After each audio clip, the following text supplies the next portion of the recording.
Hello everyone, ఈరోజు makhana బాల్స్తో chat ఎలా తయారు చేసుకోవాలో చూద్దాం. 5 మినిట్స్లో చట్పటా చాట్ రెడీ. ముందుగా 2 స్పూన్లు నెయ్యి తీసుకుని దాంట్లో మకానా బాల్స్ యాడ్ చేసుకోండి.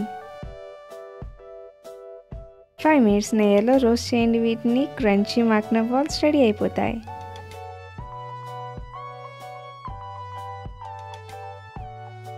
క్రిస్పీగా అయ్యాయో లేదో ఒకసారి చెక్ చేసుకోండి. ధనియాలు, జీలకర్ర పొడి, కారం, పసుపు, ఇంకా ఉప్పు కూడా యాడ్ చేసుకొని ఒకసారి మిక్స్ చేసుకోండి.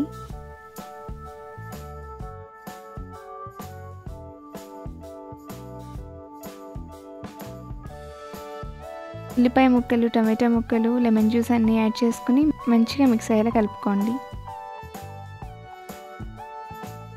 వేరుశనగ గుళ్ళను కూడా వేపించుకుని వేసుకోవచ్చు. దీంట్లో చాలా టేస్టీగా ఉంటుంది. మీరు కావాలనుకున్న పిల్లలకి చేసి పెట్టాలన్నా కూడా చాలా క్విక్గా అయిపోతుంది. నచ్చిందా? చేసుకుంటారా? సో మీరు కూడా ట్రై చేయండి. నెక్స్ట్ వీడియోలో కలుద్దాం.